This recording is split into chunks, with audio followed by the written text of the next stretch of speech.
കഴിഞ്ഞ ദിവസങ്ങളിലെ വീഡിയോസിൽ ഒരുപാട് ആൾക്കാർ ചോദിച്ച ചോദ്യമായിരുന്നു, സാർ ഇതുവരെ ഞങ്ങളൊന്നും പ്രത്യേകിച്ചൊന്നും പ്രിപ്പയർ ചെയ്തിട്ടില്ല, 2025 നീറ്റ് JEE പോലത്തെ എക്സാംസ് ഒക്കെ വരുമ്പോൾ ഇനി അങ്ങോട്ട് ഞങ്ങൾ എങ്ങനെയാണ് എഫക്റ്റീവ്ലി പ്രിപ്പയർ ചെയ്ത് തുടങ്ങേണ്ടത്. സോ അത്തരക്കാർക്കുള്ള ഒരു 5 സ്റ്റെപ്പ് ഗൈഡ് ലൈനാണ് video. Welcome to the video. നിങ്ങളിതുവരെ ചാനൽ സബ്സ്ക്രൈബ് ചെയ്തിട്ടില്ലെങ്കിൽ സബ്സ്ക്രൈബ് ചെയ്യാൻ മറക്കണ്ട. ഓക്കെ, സോ ഒന്നാമത് നമുക്ക് ചെയ്യാനുള്ള കാര്യം എന്താണെന്ന് വെച്ചാൽ, നമ്മളെ സംബന്ധിച്ചിടത്തോളം എത്ര സമയമുണ്ടെന്ന് റിയലൈസ് ചെയ്യുക എന്നുള്ളതാണ് അല്ലേ. ഇപ്പോൾ JEE എക്സാം ആണെങ്കിൽ ജനുവരി വരെയാണ് നിങ്ങൾക്കുള്ള സമയം. നീറ്റ് എക്സാം ആണെങ്കിൽ അടുത്ത മെയ് വരെ നിങ്ങൾക്ക് സമയമുണ്ട്. എസെൻഷ്യലി രണ്ടായാലും സമയം ആക്ച്വലി വളരെ കുറവാണ്. ഒന്നൊരു 8 മാസവും രണ്ടൊരു 12 മാസവും അല്ലെങ്കിൽ 13 മാസമാണ് നിങ്ങൾക്കുള്ള സമയം എന്നുള്ളത്. അപ്പോൾ ഇവിടെ നമ്മൾ മനസ്സിലാക്കേണ്ട കാര്യം എന്നുള്ളത്, നമ്മളെ സംബന്ധിച്ചിടത്തോളം ഇനി അങ്ങോട്ടുള്ള ടോപ്പിക്, അതായത് +2ഉം അതോടൊപ്പം +1ഉം രണ്ടും പഠിക്കുക എന്നുള്ളത് പ്രധാനമാണ്. കാരണം എന്താ, രണ്ടിനും 50-50 ഏകദേശം 50% അല്ലെങ്കിൽ ഒരു 45-55% വെയിറ്റേജിലാണ് ചോദിക്കുക. അപ്പോൾ ആദ്യം നമ്മൾ ചെയ്യേണ്ടത് നമ്മുടെ +2 എത്രയും പെട്ടെന്ന് തുടങ്ങുക എന്നുള്ളതാണ്. നമ്മളെ സംബന്ധിച്ചിടത്തോളം ആലോചിച്ച് നിൽക്കാൻ സമയമില്ല. നമ്മൾ ഉടനെ തന്നെ നമ്മൾ +2 നമ്മൾ സ്റ്റാർട്ട് ചെയ്യണം. അതായത് നിങ്ങൾക്കൊരു വെക്കേഷനുള്ളൊരു സമയമൊന്നും ഇനി ഇല്ല എന്നുള്ളത് നമ്മൾ എസെൻഷ്യലി റിയലൈസ് ചെയ്യണം. ഓക്കെ, അപ്പോൾ നമ്മൾ ഏപ്രിലിൽ തന്നെ നമ്മുടെ +2 പഠനം തുടങ്ങണം. അപ്പോൾ അതെങ്ങനെ തുടങ്ങും എന്നുള്ള ചോദ്യം ഉണ്ടാവും. നിങ്ങളുടെ സ്കൂൾസ് സ്വാഭാവികമായിട്ടും മെയ്യിലോ അല്ലെങ്കിൽ ജൂണിലൊക്കെ ആയിരിക്കും തുടങ്ങുക. പക്ഷേ അതിനു മുമ്പ് നിങ്ങൾക്ക് ഓൺലൈൻ കോച്ചിങ്ങോ ഓഫ്ലൈൻ കോച്ചിങ്ങോ ആയിട്ട് നിങ്ങൾ ഓൾറെഡി കോച്ചിങ്ങിന് പോകുന്നുണ്ടെങ്കിൽ അവിടെ നിന്ന് നിങ്ങൾക്ക് തുടങ്ങാം. അതല്ലാന്നുണ്ടെങ്കിൽ നിങ്ങൾക്ക് ഒരു കോച്ചിങ്ങിന് ജോയിൻ ചെയ്യാം. പല ആൾക്കാരും ചോദിക്കുന്നൊരു ചോദ്യമാണ്, സാർ അപ്പോൾ കോച്ചിങ് എന്നുള്ളത് എല്ലാവർക്കും വേണ്ടതാണോ, അതോ സെൽഫ് സ്റ്റഡിയിലൂടെ ഇതൊക്കെ നേടാൻ സാധിക്കുമോ? ഞാൻ പറയാം, നിങ്ങൾക്ക് കോച്ചിങ് അഫോർഡബിൾ ആണ് എന്നുണ്ടെങ്കിൽ നിങ്ങൾ നിർബന്ധമായിട്ടൊരു കോച്ചിങ് എടുക്കുക. അതിന് കാരണം എന്താണെന്ന് വെച്ചാൽ, നിങ്ങളൊരു ക്ലാസ് കേൾക്കുക അല്ലെങ്കിൽ അതൊന്നുമല്ല, അതിനപ്പുറം അവിടെ നിങ്ങൾക്ക് കിട്ടുന്നൊരു മെൻറ്റർഷിപ്പ് ഉണ്ടാവും. നല്ലൊരു സെൻറ്ററാണ് അല്ലെങ്കിൽ നല്ലൊരു പ്ലാറ്റ്ഫോമാണ് എന്നുണ്ടെങ്കിൽ നിങ്ങൾക്ക് എങ്ങനെ പഠിക്കണം, ഏത് രീതിയിൽ ഇതൊക്കെ ക്രമീകരിക്കണം എന്നുള്ളതിനെക്കുറിച്ച് നിങ്ങൾക്ക് നല്ലൊരു ഗൈഡൻസ് അവിടുത്തെ ഒരു എക്സ്പീരിയൻസ്ഡ് ഫാക്കൽറ്റിയിൽ നിന്നോ അല്ലെങ്കിൽ അവിടുത്തെ ഹെഡുകളിൽ നിന്നൊക്കെ നിങ്ങൾക്ക് കിട്ടും. അത് നിങ്ങൾ പരമാവധി ലിവറേജ് ചെയ്യണം. അതൊരു മെൻറ്റർഷിപ്പാണ് ആക്ച്വലി ഒരു കോച്ചിങ് സെൻറ്ററിൽ നിന്ന് അല്ലെങ്കിൽ ഒരു ഓൺലൈൻ പ്ലാറ്റ്ഫോം ആവട്ടെ, കോച്ചിങ് സെൻറ്റർ ആവട്ടെ, ഈ കാര്യം നിങ്ങൾക്ക് കിട്ടും എന്നുള്ളത് ഉറപ്പുവരുത്തണം. അതായത് ഞാൻ പറഞ്ഞതിൻ്റെ മറ്റൊരു ഉദ്ദേശം എന്താ വെച്ചാൽ, കേവലം ചില ക്ലാസ്സുകൾ കിട്ടും എന്നുള്ളത് കൊണ്ട് മാത്രമല്ല നിങ്ങളൊരു സ്ഥലത്ത് ജോയിൻ ചെയ്യേണ്ടത്. നേരെ മറിച്ച് നിങ്ങളെ ഗൈഡ് ചെയ്യാൻ ഏബിളായിട്ടുള്ള ആളുകൾ, നിങ്ങൾക്ക് ലൈഫിൽ എപ്പോഴും ഒരു അഡ്വൈസ് തരാൻ ഏബിളായിട്ടുള്ള ആളുകൾ നമ്മൾ ജോയിൻ ചെയ്യുന്ന സ്ഥലങ്ങളിലുണ്ട്, അല്ലെങ്കിൽ അത്തരക്കാരോട് നിങ്ങൾക്ക് ആക്സസ് ഉണ്ട് എന്നുള്ളത് നിങ്ങൾ ഉറപ്പുവരുത്തണം. ഓക്കെ, അപ്പോൾ +2 സ്റ്റാർട്ട് ഏർലി. ഇതാണ് എനിക്ക് തരാനുള്ള ഒന്നാമത്തെ അഡ്വൈസ്. രണ്ടാമത്തെ കാര്യം എന്നുള്ളത്, ഞാൻ നേരത്തെ പറഞ്ഞതുപോലെ +1 എന്നുള്ളതും ഇതിൽ എത്രയും ഇമ്പോർട്ടൻ്റ് ആണ്. അപ്പോൾ +1 നമ്മൾ എത്രയും പഠിച്ചിട്ടുണ്ടോ പഠിച്ചിട്ടില്ലയോ എന്നൊക്കെയുള്ളതൊക്കെ ഇറ്റ്സ് എ ഡിഫറെൻറ്റ് മാറ്റർ. നിങ്ങൾ അറ്റ്ലീസ്റ്റ് ഒരു ബോർഡ് എക്സാമിനുള്ള കാര്യങ്ങളൊക്കെ നിങ്ങൾ പഠിച്ചിട്ടുണ്ടാവുമല്ലോ. ഇനി അവിടുന്ന് നമ്മൾ +1 കൂടുതൽ ബിൽഡ് ചെയ്യണം. അതായത് നമ്മളെ സംബന്ധിച്ചിടത്തോളം, ഒരു JEE നീറ്റ് ആസ്പിറൻറ്റിനെ സംബന്ധിച്ചിടത്തോളം +2 മാത്രമല്ല പഠിക്കാനുള്ളത്, +1 കൂടി പഠിക്കേണ്ടതുണ്ട്. അപ്പം ഞാൻ എഫക്റ്റീവ്ലി ചെയ്തിരുന്ന സ്ട്രാറ്റജി എന്താ, എനിക്ക് വർക്കൗട്ട് ആയ സ്ട്രാറ്റജി എന്താണെന്ന് വെച്ചാൽ, ഞാൻ ഓരോ ദിവസവും +2ൻ്റെ കൂടെ +1 ഒരു ചാപ്റ്ററെങ്കിലും ഞാൻ പഠിച്ചിരുന്നു പറയുമ്പോൾ ചിലപ്പോൾ ഒരു ചാപ്റ്റർ എടുത്ത് ഫുള്ള് വായിക്കുക എന്നുള്ളതല്ല, മേ ബി അതിലൊരു പോർഷൻ്റെ ക്വസ്റ്റ്യൻസ് ഒരു 30-40 ക്വസ്റ്റ്യൻസ് വർക്കൗട്ട് ചെയ്യുക എന്നുള്ളതായിരിക്കും. പല രീതിയിലായിരിക്കും. ചിലപ്പോൾ ചാപ്റ്റർ റിവൈസ് ചെയ്യുക എന്നുള്ളതായിരിക്കും. അപ്പോൾ ഇത് നമ്മൾ ചെയ്യുമ്പോൾ കൂടുതൽ ചാപ്റ്റർ വായിക്കുക എന്നുള്ളതിനപ്പുറം ഒരു പ്രോബ്ലം സോൾവിങ് ഓറിയൻറ്റേഷനിലോട്ട് നമ്മൾ പോവുക. പ്രോബ്ലം സോൾവ് ചെയ്ത് കിട്ടുന്നില്ലെങ്കിൽ probably you can go back to text books. Okay, അപ്പോൾ +1 നമ്മൾ എത്രത്തോളം മെയിൻറ്റെയിൻ ചെയ്യുന്നു അത്രത്തോളം ബെറ്റർ റാങ്ക് ആൻഡ് അഡ്വാൻറ്റേജ് നമുക്ക് കിട്ടും. എസെൻഷ്യലി ഇതൊരു കോമ്പറ്റേറ്റീവ് എക്സാമാണ്. നിങ്ങൾ ബാക്കിയുള്ളവരെ വെച്ച് എവിടെ ഗ്രേഡ് ചെയ്യുന്നു എന്നുള്ളതാണ് ഇവിടെ മീനിങ് ഫുൾ ആവുന്നത്. ഭൂരിഭാഗം സ്റ്റുഡൻസും അറൗണ്ട് 80% സ്റ്റുഡൻസും +2 മാത്രം പ്രിപ്പയർ ചെയ്തായിരിക്കും ഈ എക്സാംസ് എഴുതാൻ വരിക.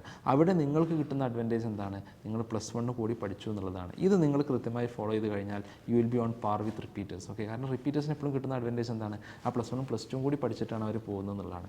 അപ്പോൾ അത് എസെൻഷ്യലി നമ്മൾ +1 കൂടി നമ്മൾ +2ൻ്റെ കൂടെ നിരന്തരം റിവൈസ് ചെയ്തുകൊണ്ടേയിരുന്ന് പ്രോബ്ലംസ് സോൾവ് ചെയ്തുകൊണ്ടേ ഇരുന്നാൽ തീർച്ചയായിട്ടും നിങ്ങൾക്ക് എന്ത് നേടാൻ സാധിക്കും, നിങ്ങൾക്ക് നീറ്റിനും JEEക്കും നല്ല റാങ്ക് നേടാൻ സാധിക്കും. ഓക്കെ, മൂന്നാമത്തെ കാര്യത്തിലോട്ട് പോകുന്നതിന് മുമ്പ് JEE ആസ്പിറൻസ് ആയിട്ടുള്ള ആളുകൾക്ക് 9, 10, 11 ക്ലാസ്സിൽ പഠിക്കുന്ന ആളുകൾക്ക് നമ്മളൊരു ഓഫ്ലൈൻ വർക്ക്ഷോപ്പ് കോഴിക്കോട് വെച്ച് സംഘടിപ്പിക്കുന്നുണ്ട്.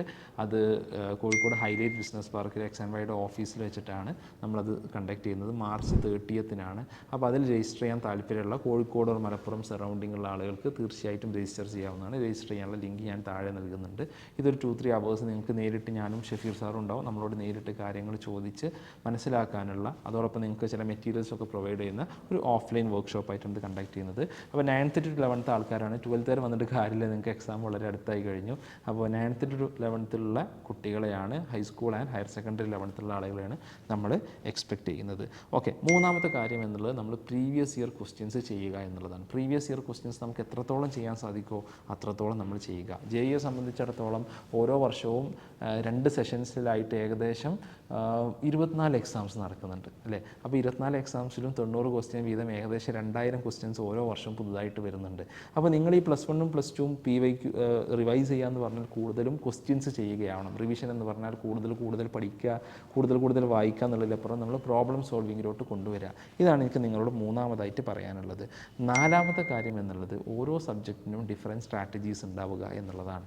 ഇത് വളരെ പ്രധാനമാണ്. ഒരു JEE എക്സാമിനെ സംബന്ധിച്ചിടത്തോളം നമുക്കറിയാം കെമിസ്ട്രിയും ഫിസിക്സും മാത്സും ഈക്വൽ വെയിറ്റേജ് ആണ്. അപ്പോൾ നമുക്ക് കെമിസ്ട്രിയിലാണ് നമുക്ക് എസെൻഷ്യലി ബെറ്റർ സ്കോർ ചെയ്യാൻ സാധിക്കുക. അത് കഴിഞ്ഞാൽ ഫിസിക്സിലാണ്, അത് കഴിഞ്ഞാൽ മാത്സാണ്. കാരണം മാത്സ് എന്തായാലും ടഫറാവും.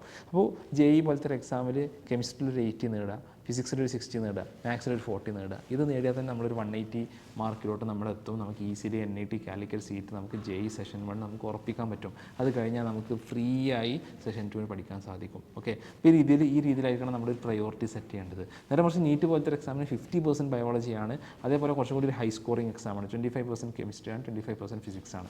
അതിനനുസരിച്ച് വേണം നമ്മൾ അത് പഠിക്കാൻ. അപ്പോൾ ഓരോന്നിനും കൃത്യമായ സ്ട്രാറ്റജീസ് ഉണ്ട്. സ്ട്രാറ്റജി വീഡിയോസ് ഞാൻ തന്നെ ഈ ചാനലിൽ ചെയ്തിട്ടുണ്ട്. അല്ലെങ്കിൽ പല ആൾക്കാരും എക്സ്പേർട്സും പല ചാനലുകളും നിങ്ങൾക്ക് പറഞ്ഞു തന്നിട്ടുണ്ടാവും. അതൊക്കെ നിങ്ങൾക്ക് നോക്കാം.